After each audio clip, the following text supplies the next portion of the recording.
ಈಗ ಆತಂಕ ಅಂದ್ರೆ ಏನು? ಹಾಗಾದ್ರೆ ಆತಂಕನ ಹೇಗೆ ನಿವಾರಣೆ ಮಾಡ್ಕೋಬೇಕು? ನಾನು ಆತಂಕದ ವಿಚಾರದ ಬಗ್ಗೆ ತುಂಬ ಡೀಟೇಲ್ ಸೈಕಾಲಜಿನ ಹೇಳ್ತೀನಿ. ಯಾವ ವ್ಯಕ್ತಿಯಲ್ಲಿ ಆತಂಕ ಜಾಸ್ತಿ ಇರುತ್ತೆ ಅಂತ ಹೇಳಿದ್ರೆ, ಜೀವನವನ್ನು ಯಾವ ರೀತಿ ನಡೆಸ್ತಾ ಇರ್ತಾರೆ ಆ ಒಂದು ಪ್ರೋಸೆಸ್, ಆ ಒಂದು ವಿಧಾನವನ್ನು ಕೆಲವೊಬ್ಬರಿಗೆ ಟ್ರಸ್ಟ್ ಮಾಡೋಕ್ಕೆ ಆಗ್ತಿರಲ್ಲ. It means that I can do it ಅಥವಾ I can not do it, ಈ ಥರ ಡ್ಯುಯಲ್ ಥಾಟಲ್ಲಿ ಇರ್ತಾರೆ. ಸೊ ಯೂಶ್ವಲಿ ಈ ಫ್ಲೋವನ್ನು, ಈ ಪ್ರೋಸೆಸ್ಸನ್ನು ಯಾವುದೇ ಒಂದು ಕೆಲಸ ಮಾಡೋಕ್ಕೆ ಹೋಗ್ತಿರಬೇಕಾದ್ರೆ ನನಗೆ ಅದರ ಮೇಲೆ ಸಂಪೂರ್ಣವಾದಂಥ ಒಂದು ನಂಬಿಕೆ ಇಲ್ಲ ಅಂದ ಸಮಯದಲ್ಲಿ ಆತಂಕ ಜಾಸ್ತಿ ಆಗ್ತಾ ಹೋಗುತ್ತೆ. ಯಾವುದೇ ಒಂದು ಕೆಲಸವನ್ನು ನಾನು ಮಾಡ್ತೀನಿ ಅನ್ನೋ ಒಂದು ಟ್ರಸ್ಟಿಗೆ ಬಂದಾಗ, ಈ ಒಂದು ಲೈಫ್ ಪ್ರೋಸೆಸ್ಸನ್ನು ನಾನು ಕಂಪ್ಲೀಟಾಗಿ ಟ್ರಸ್ಟ್ ಮಾಡಿ ಆಕ್ಸೆಪ್ಟ್ ಮಾಡ್ಕೊತಿದ್ದೀನಿ ಅಂದಾಗ ನನಗೆ ಆತಂಕ ಇರಲ್ಲ. ಸೊ ಇದು ಒಂದು ವೇ. ಇನ್ನೊಂದು ವೇ, ನಾನು ಆಗಲೇ ಹೇಳಿದ್ದೆ, ಆಲ್ರೆಡಿ ಲೈಫಲ್ಲಿ ಫೇಲ್ಯೂರ್ ಆಗಿರೋವಂಥ ವ್ಯಕ್ತಿಗಳೆಲ್ಲ ಕೂಡ ಇದನ್ನು ಮಾಡೋಕ್ಕಾಗಲ್ಲ, ಈ ರೀತಿಯಾಗಿ ಡ್ಯಾಮೇಜ್ ಆಗುತ್ತೆ, ಈ ರೀತಿಯಾದಂತೆಲ್ಲ ಅತಾಚುರ್ಯಗಳು ನಡೀತವೆ ಅಂತ ಕೇಳಿಸ್ಕೊಂಡಿರೋದ್ರ ಮೂಲಕನೂ ಆತಂಕ ಬಂದ್ಬಿಟ್ಟಿರುತ್ತೆ.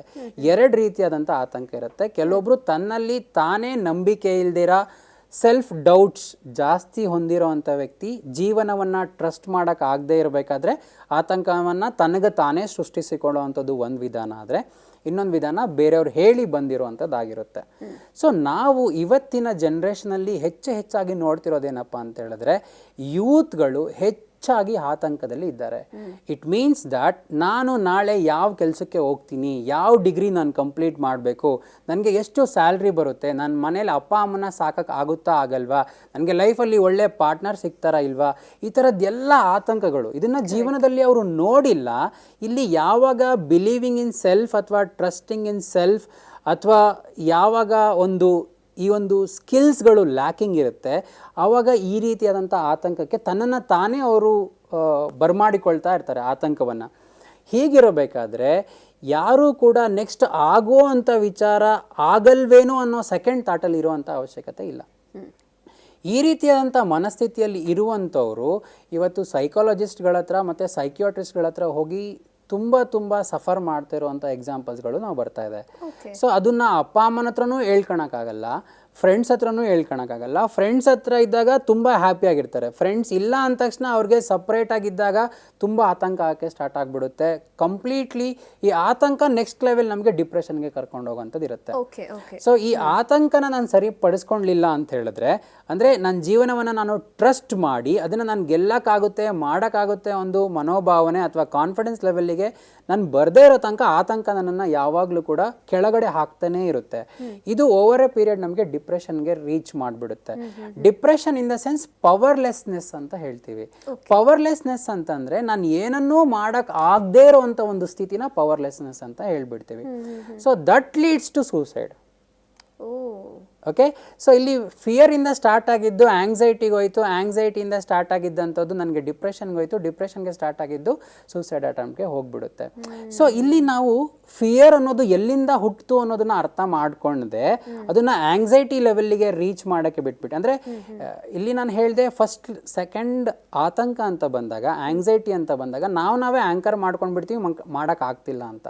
ಯಾಕೆ ಅಂದರೆ ನನ್ನ ಲೈಫಲ್ಲಿ ತುಂಬ ಚಿಕ್ಕ ವಯಸ್ಸಲ್ಲೇ ತುಂಬ ಫೇಲ್ಯೂರ್ ಆಗಿದ್ದಾಗ ಅಲ್ಲಿ ಪ್ರಾಪರ್ ಎನ್ಕರೇಜ್ಮೆಂಟ್ ಮೋಟಿವೇಶನ್ ಸಿಗದೇ ಇರೋ ಕಾರಣ ಫಿಯರ್ ಜಾಸ್ತಿ ಆಗ್ತಾ ಹೋಗ್ಬಿಡ್ತು. ಅಂದರೆ ಒಬ್ಬ ವ್ಯಕ್ತಿ ಚಿಕ್ಕ ವಯಸ್ಸಲ್ಲಿ ತುಂಬ ಸತಿ ಫೇಲ್ ಆಗಿಬಿಟ್ಟ ಅಂತ, ಫೇಲ್ ಆಗಿ ನಾನು ಮಾಡೋಕ್ಕಾಗಲ್ಲ ಅನ್ನೋ ಒಂದು ವಿಚಾರ ಅವನಿಗೆ ಕ್ಲಾರಿಟಿ ಸಿಕ್ಕಿದಾಗ ಟ್ರಸ್ಟ್ ಇಲ್ಲದೆ ಇರೋ ಥರ ಆಗ್ಬಿಡ್ತು, ನಂಬಿಕೆ ಇಲ್ದಿರೋ ಥರ ಆದಾಗ ಏನಾಗಿತ್ತು, ಆತಂಕ ಜಾಸ್ತಿ ಆಗ್ತಾ ಹೋಗ್ಬಿಡುತ್ತೆ.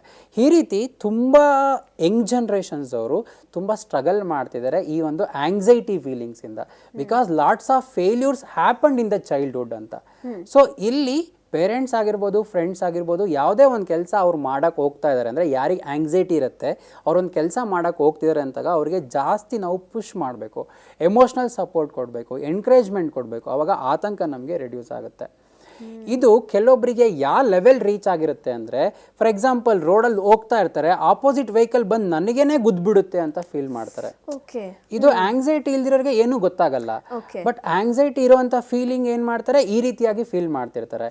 ಬೈಕ್ ಓಡಿಸ್ತಾ ಇರ್ತಾರೆ, ಚೆನ್ನಾಗೇ ಓಡಿಸ್ತಿರ್ತಾರೆ, ಬಿದ್ಬಿಡ್ತೀನಿ ಅಂತ ಫುಲ್ ನರ್ವಸ್ ಆಗಿಬಿಡ್ತಾರೆ. ಬಿಕಾಸ್ ಬೈಕ್ ಓಡಿಸಬೇಕಾದ್ರೆ ನಾವು ಏನನ್ನೂ ಯೋಚಿಸ್ತಾ ಇರಲ್ಲ ಅಲ್ಲ, ಸುಮ್ಮನೆ ಓಡಿಸ್ತಾ ಇರ್ತೀವಿ, ಓಡಿಸೋದ್ರ ಮೇಲೆ ತುಂಬ ಫೋಕಸ್ ಮಾಡ್ತಿರ್ತೀವಿ. ಆ ಮೂಮೆಂಟಲ್ಲಿ ಯಾರಾದರೂ ಒಬ್ಬರು ಸಡನ್ನಾಗಿ ಪಾಸ್ ಆಗಿದ್ದನ್ನ ನೋಡಿ, ಸಡನ್ನಾಗಿ ಸ್ಪೀಡಾಗಿ ಹೋಗಿದ್ದನ್ನ ನೋಡಿ, ನಮ್ಮ ಬ್ರೈನ್ ಏನು ಮಾಡುತ್ತೆ, ಈ ರೀತಿ ಆಕ್ಸಿಡೆಂಟ್ ಆಗಿರೋಂಥ ಎಲ್ಲ ವಿಚಾರಗಳನ್ನ ಕೇಳಿಸ್ಕೊಳಕ್ಕೆ ಸ್ಟಾರ್ಟ್ ಮಾಡಿಬಿಡುತ್ತೆ, ಎಲ್ಲದನ್ನು ರಿಕಲೆಕ್ಟ್ ಮಾಡೋಕ್ಕೆ ಸ್ಟಾರ್ಟ್ ಆಗಿಬಿಡುತ್ತೆ. ಇವಾಗ ಈ ರೀತಿಯಾದಂಥ ಮನಸ್ಥಿತಿಯಲ್ಲಿ ಅವರು ತುಂಬ ಆಂಗ್ಸೈಟಿ ಲೆವೆಲ್ಗೆ ಹೋಗ್ಬಿಡ್ತಾರೆ. ನಾನೇ ಬಿದ್ದುಬಿಡ್ತೀನಿ, ನನಗೇನೆ ಆಕ್ಸಿಡೆಂಟ್ ಆಗುತ್ತೆ ಅಂತ ಫುಲ್ ಆಂಗ್ಸೈಟಿ ಆಗಿಬಿಡುತ್ತೆ. ಅವಾಗ ಬಾಡಿಯಲ್ಲೆಲ್ಲ ಫುಲ್ ಶಿವರಿಂಗ್ ಸ್ಟಾರ್ಟ್ ಆಗಿಬಿಡುತ್ತೆ, ಅವ್ರ ಕಂಟ್ರೋಲಲ್ಲಿ ಅವ್ರು ಇರೋಕ್ಕಾಗಲ್ಲ. ಸೊ ಇದೆಲ್ಲ ಯಾವೊಬ್ಬ ವ್ಯಕ್ತಿ ಅನುಭವಿಸ್ತಾ ಇರ್ತಾನೆ ಅವನಿಗೆ ಮಾತ್ರ ಈ ವಿಚಾರಗಳು ಗೊತ್ತಾಗ್ತಿರುತ್ತೆ. ನಾವು ನೋಡೋರಿಗೆ ಇದೇನಾಗಲ್ಲ ಬಿಡ, ಇಷ್ಟಕ್ಕೊಂದು ಯಾಕೆ ಸೀರಿಯಸ್ ಆಗಿ ತೊಗೊಂಡಿದ್ಯಾ, ಬರೀ ಮಾಡೋ ಕೆಲಸದ ಮೇಲೆ ಫೋಕಸ್ ಮಾಡು ಅಂತೆಲ್ಲ ನಾವು ಹೇಳ್ಬಿಡ್ತೀವಿ. ಯೂಶ್ವಲ್ ಆಗಿ ಕೌನ್ಸಿಲರ್ಸ್ ಹೇಳೋ ಅಂಥದ್ದು ಈ ರೀತಿ ಇರುತ್ತೆ. This is one of the way. ನೀವು ಪಾಸಿಟಿವ್ ಆಗಿರಿ ಅಂತ ಹೇಳೋದು ಒಂದು ವೇ. ಆದರೆ ಪಾಸಿಟಿವ್ ಆಗಿ ಬರುವಂಥ ಮನಸ್ಥಿತಿಗೆ ಬರಬೇಕಂದ್ರೆ ಆಗೋಗಿರುವಂಥ ಎಲ್ಲ ಘಟನೆಗಳು, ಅಂದರೆ ಫಿಯರ್ ಕ್ರಿಯೇಟ್ ಆಗಿರುವಂಥದ್ದು ಮತ್ತು ಆಂಗ್ಸೈಟಿ ಕ್ರಿಯೇಟ್ ಆಗಿರುವಂಥದ್ದನ್ನು ನಾವೇನು ಮಾಡಬೇಕಾಗುತ್ತೆ, ಕಂಪ್ಲೀಟಾಗಿ ಎರೈಸ್ ಮಾಡಬೇಕಾಗತ್ತೆ, ಎರಾಡಿಕೇಟ್ ಮಾಡಬೇಕಾಗತ್ತೆ, ಅಂದರೆ ತೆಗೆದು ಹಾಕಬೇಕಾಗಿರುತ್ತೆ.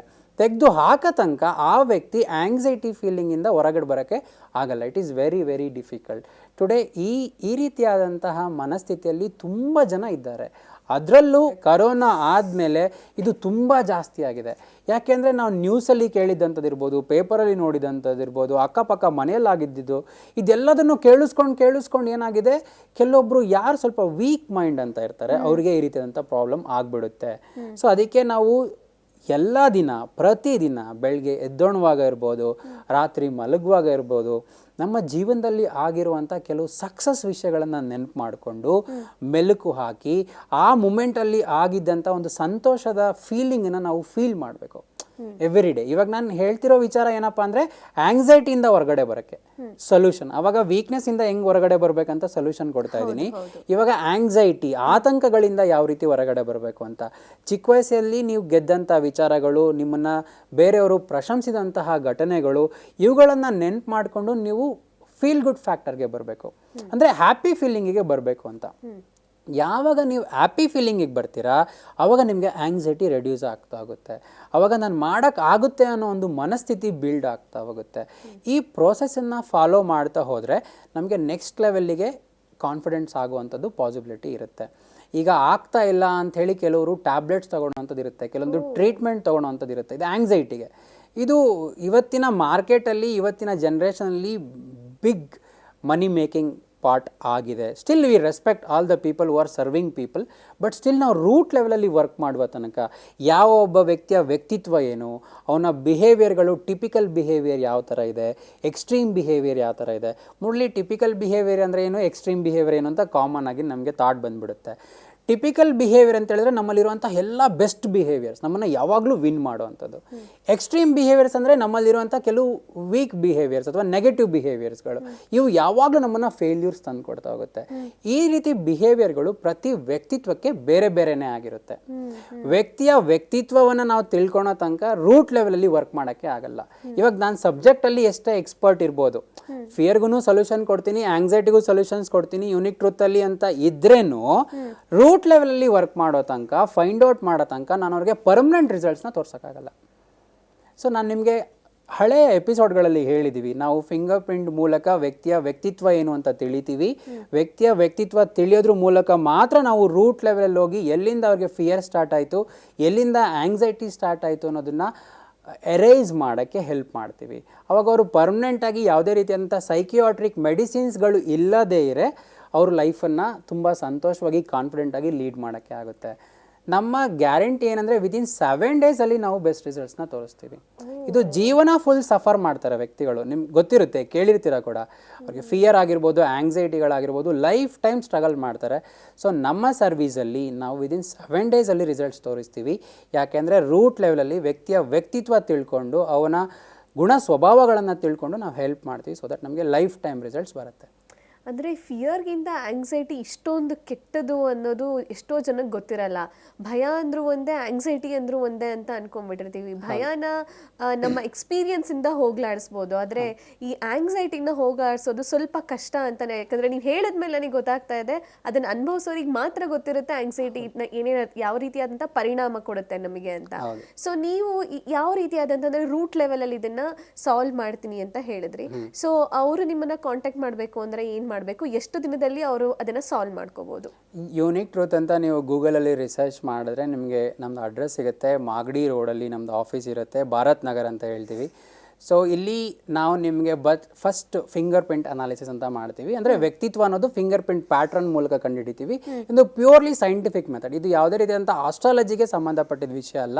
ನಿಮ್ಮ ಬ್ರೈನ್ ಯಾವ ರೀತಿ ಕೆಲಸ ಮಾಡ್ತಾ ಇದೆ, ಅದರ ಮೆಕ್ಯಾನಿಸಮ್ ಏನು, ಅದು ಯಾವ್ಯಾವ ರೀತಿಯಂಥ ಅನುಭವಗಳನ್ನು ಹೊಂದಿದೆ, ಅದ್ರ ಪ್ರಕಾರ ನೀವು ಲೈಫಲ್ಲಿ ಯಾವ ರೀತಿ ರಿಸಲ್ಟ್ಸ್ಗಳನ್ನ ತೆಗಿಬೋದು ಅಂತ ಕಂಪ್ಲೀಟ್ಲಿ ಸೈಂಟಿಫಿಕ್ ಮೆಥಡಲ್ಲಿ ನಾವು ಅಪ್ರೋಚ್ ಮಾಡ್ತೀವಿ. ಸೊ ಇದು ನಾವು ರಿಸಲ್ಟ್ಸ್ಗಳನ್ನ ತುಂಬ ಜನರಿಗೆ ತೋರಿಸಿದ್ದೀವಿ, ತುಂಬ ಖುಷಿಯಾಗಿದ್ದಾರೆ. ಅವ್ರು ಯೂನಿಕ್ ಟ್ರೂತ್ನ ಒಂದು ಫ್ಯಾಮಿಲಿ ಥರನೇ ಟ್ರೀಟ್ ಮಾಡ್ತಾರೆ. ಸೊ ಅವ್ರಿಗೆ ಯಾವಾಗ ಬೇಕೋ ಅವ್ರು ಕಾಲ್ ಮಾಡಿ ನಾವು ಆ ಮೂಮೆಂಟಲ್ಲಿ ಅವ್ರಿಗೆ ಎಂಕರೇಜ್ ಮಾಡ್ತೀವಿ. ಯಾಕೆಂದರೆ ಫ್ಯಾಮಿಲಿ ಮೆಂಬರ್ಸ್ಗೆ, ಫ್ರೆಂಡ್ಸ್ಗೆ ಗೊತ್ತಿರಲ್ಲ ಯಾವ ರೀತಿ ಅವ್ರಿಗೆ ಎನ್ಕರೇಜ್ ಮಾಡಬೇಕು, ಮೋಟಿವೇಟ್ ಮಾಡಬೇಕಂತ. ಸೊ ನಮ್ಮ ಟೀಮ್ ಜೊತೆ ಅವ್ರು ಮಾತಾಡ್ಬಿಟ್ರೆ 2 ನಿಮಿಷದಲ್ಲಿ ಅವ್ರು ನಾರ್ಮಲ್ ಆಗಿಬಿಡ್ತಾರೆ, ಕಾಮ್ ಆಗಿಬಿಡ್ತಾರೆ. ನಾವು ಕೆಲವು ಆ್ಯಕ್ಟಿವಿಟಿಗಳನ್ನು ಅವ್ರಿಗೆ ಟೀಚ್ ಮಾಡ್ತಾ ಹೋಗ್ತೀವಿ. ಆ್ಯಕ್ಟಿವಿಟಿಗಳನ್ನು ಅವರು ಬೆಳಿಗ್ಗೆ ಮತ್ತು ರಾತ್ರಿ ಪ್ರಾಕ್ಟೀಸ್ ಮಾಡ್ತಾ ಈ ರೀತಿ ಯಾವುದೇ ರೀತಿ ಆ್ಯಂಗ್ಸೈಟಿಯಿಂದ ಮತ್ತು ಫಿಯರಿಂದ ಈಸಿಯಾಗಿ ಓವರ್ಕಮ್ ಆಗ್ಬೋದು. ನಾವು ಯಾವುದೇ ರೀತಿಯಾದಂಥ ಟ್ರೀಟ್ಮೆಂಟ್ಸ್ ಮತ್ತು ಮೆಡಿಕೇಷನ್ಸ್ಗಳು ಇಲ್ಲದೆ ಆ ಒಂದು ಬ್ರೈನನ್ನು ಸ್ಟ್ರಾಂಗ್ ಬ್ರೈನ್ ಆಗಿ ಮಾಡ್ತೀವಿ. ಸರ್, ಹಾಗಾದರೆ ನೀವು ಭಯ ಮತ್ತು ಆತಂಕದ ಮಧ್ಯೆ ಇರುವಂಥ ಒಂದು ಅದ್ಭುತವಾದ ಡಿಫ್ರೆನ್ಸ್ನ ತಿಳಿಸ್ಕೊಟ್ಟಿದ್ದೀರಾ.